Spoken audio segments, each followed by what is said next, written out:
En tant qu'architecte d'intérieur, sur un projet hôtelier, on est quand même en travail et en échange permanent avec notre client.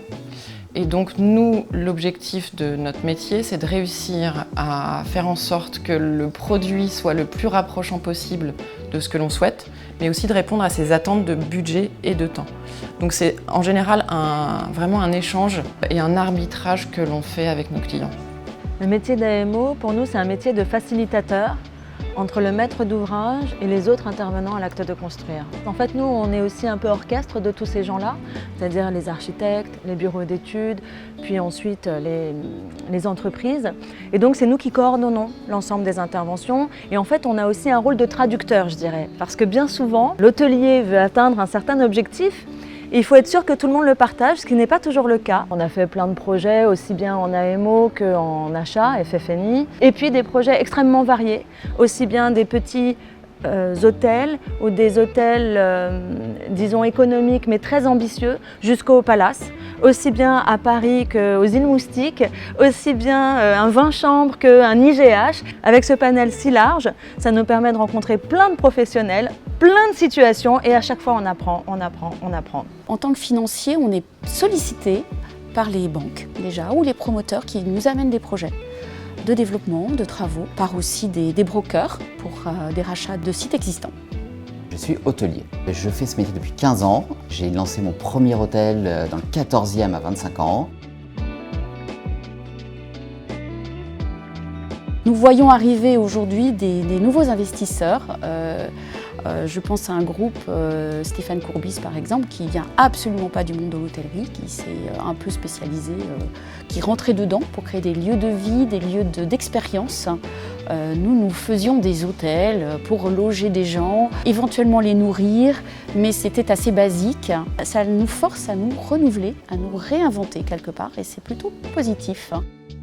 Nous avons cette volonté de nous diversifier le plus possible, de ne plus faire que de l'hôtel bureau, d'essayer d'aller chercher de nouvelles clientèles, de nouvelles tendances, des nouvelles façons d'appréhender l'hôtellerie, d'appréhender le client. On vient nous chercher de plus en plus pour tout ce qui est lieu de vie. Donc les lieux de vie, c'est vraiment au sens très large, lieu de rencontre, lieu d'animation, des restaurants, des musées, tout ce qui est lié aux loisirs, au sport.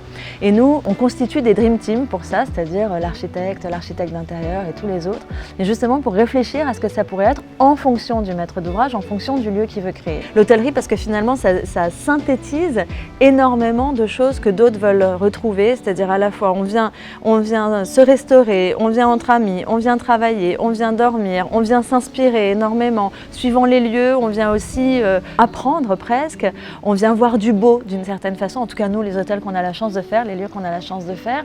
Et puis c'est un lieu de rencontre véritablement, et c'est ça ce que viennent chercher les autres acteurs des lieux de vie au sens large.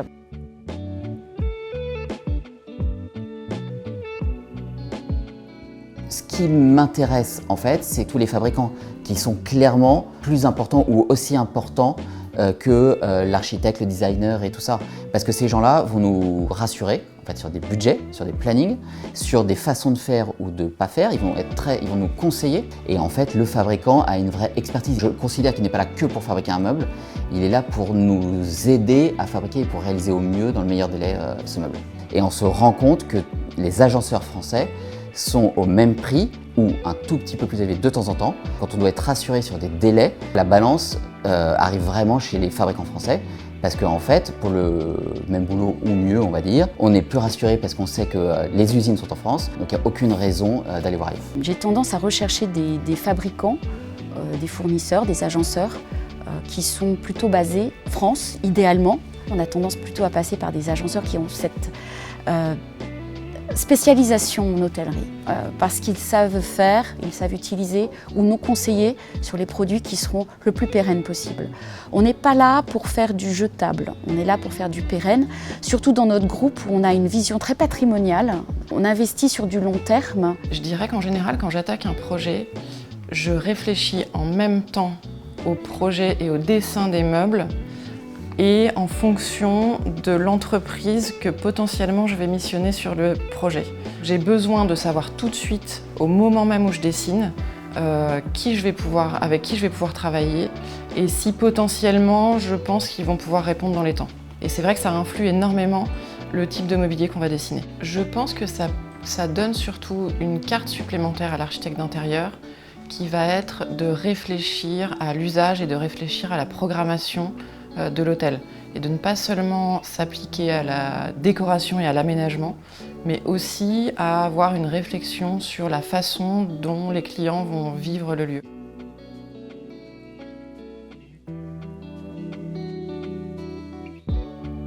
Il existe un savoir-faire contract, on ne s'improvise pas hôtelier aujourd'hui, on sait comment accueillir le client, on sait ce qu'il faut mettre en place pour l'accueillir. Ça ne se voit pas, mais c'est essentiel.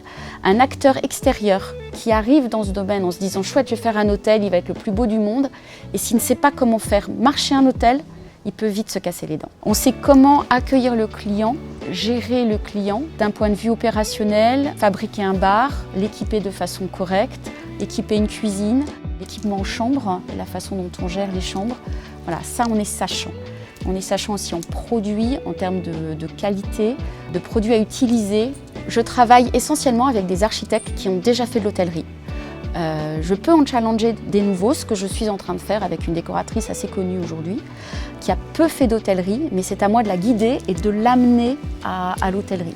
On essaye de créer ça, alors ça passe par la décoration, qui est très importante pour nous, pour moi particulièrement, puisque c'est ma marotte. Raconter quelque chose, donner du sens, créer un lieu de vie, une expérience client. Mes choix d'architecte vont se faire en fonction du dossier que j'ai. Un dossier 5 étoiles, je vais plutôt chercher la signature. Et c'est là où je dois accompagner et être garant d'un vrai projet hôtelier.